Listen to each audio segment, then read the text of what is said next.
Что такое гражданское общество? Гражданское общество означает действенный государственный сектор, сильный бизнес-сектор и активное гражданское общество. Как показывает мировой опыт, когда все три сектора хорошо взаимодействуют между собой, получается высокоэффективное демократическое государство. Там же, где в отношениях трех секторов доминирует государственный сектор, государство становится бюрократическим, равнодушным к правам и интересам граждан. Существует угроза сращения целей и функций государства и бизнеса. Тем самым не учитываются интересы граждан. Каким образом организации гражданского общества вносят вклад в принятие общественно значимых решений? Организации гражданского общества собирают потребности граждан и распространяют взгляды и мнения граждан.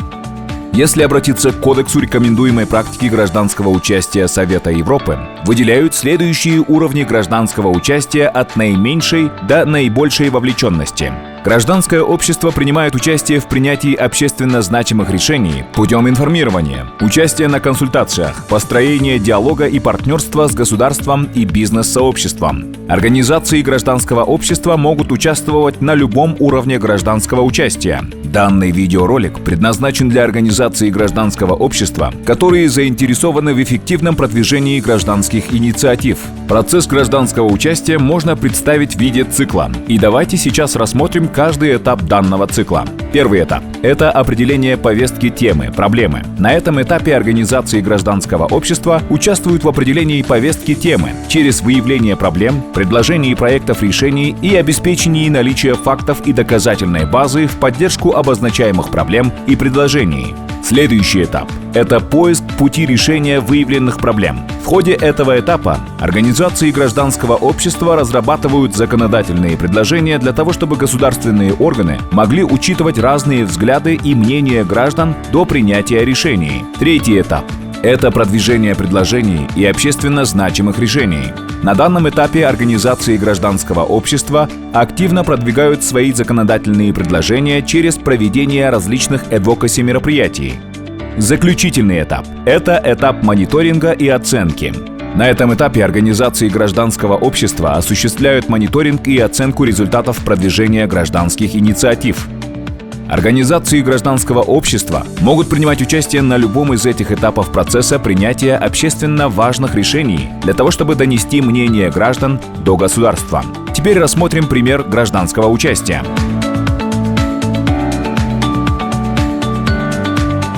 Давайте рассмотрим первый этап – анализ проблем для выработки продвижения стратегически значимых решений.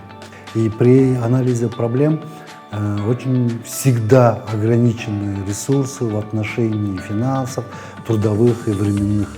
И именно ограниченность данных ресурсов, она приводит к тому, что при анализе проблем мы можем скатиться к когнитивным искажениям или ловушкам, цель которых заключается при принятии решений на основе давно уже известных шаблонов и алгоритмов действий.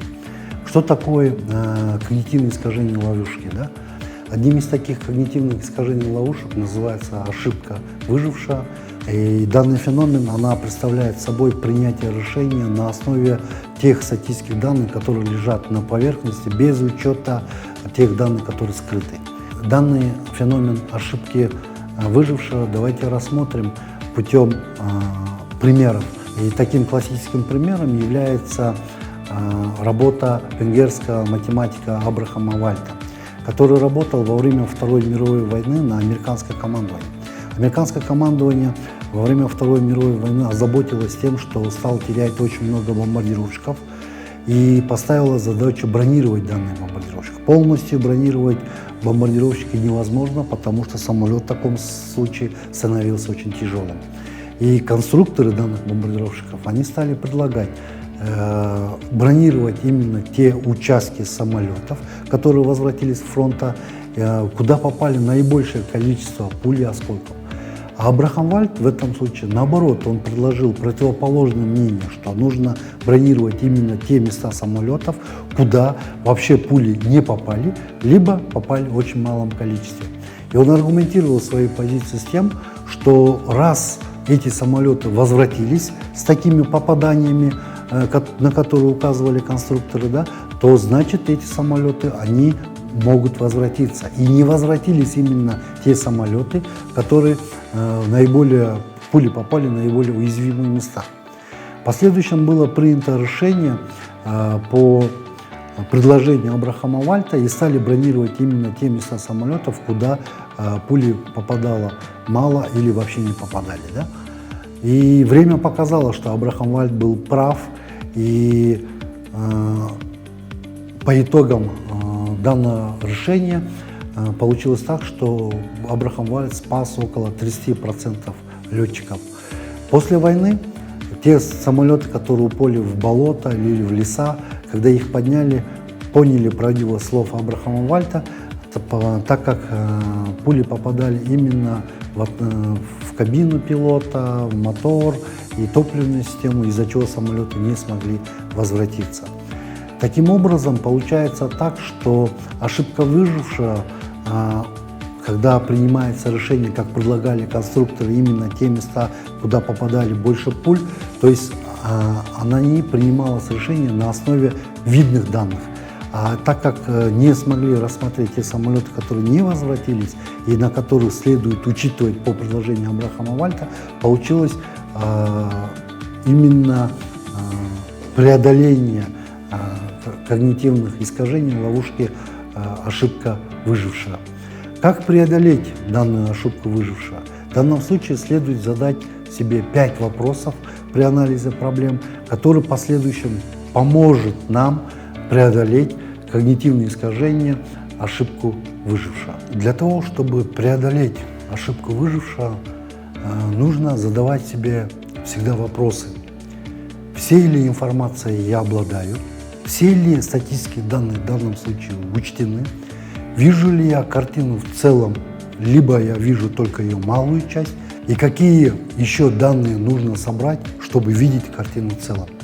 Потому что когнитивное искажение при проведении анализа проблем может привести к стратегическим ошибкам, неверным выводам, и она не поможет качественному проведению анализа проблем.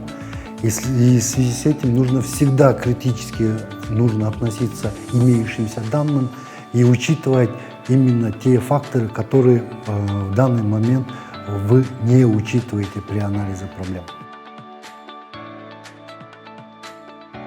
Данная диаграмма «5 почему» метод, она позволяет определить именно первопричину, из-за которой возникает данная проблема, также определяет причинно-следственную связь между ними. Как применять данную методику? Его применять очень легко. Сначала, в первую очередь, следует определить саму суть проблемы. После того, как определили саму суть проблемы как конечного результата, следует задавать 5 «почему» до тех пор, пока не выясним истинную причину, из-за чего данная проблема появилась.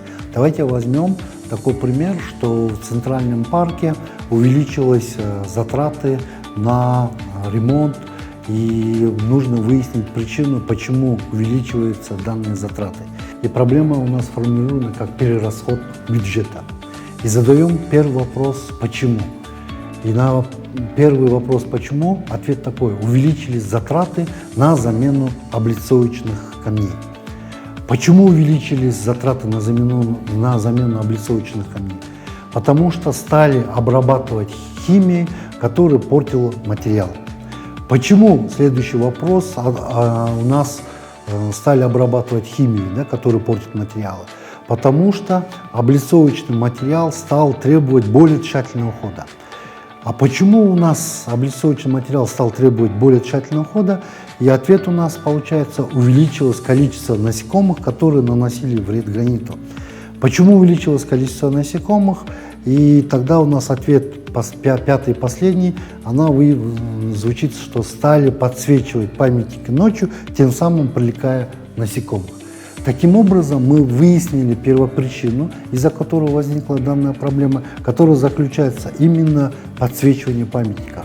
И после того, как мы перестали подсвечивать памятники ночью, естественно, проблема разрешилась. Да? Таким образом, как видно в данном примере, метод 5 «почему» позволяет определить коренную причину, воздействие на которую уже можно будет принять решение для решения той или иной проблемы, которая возникает.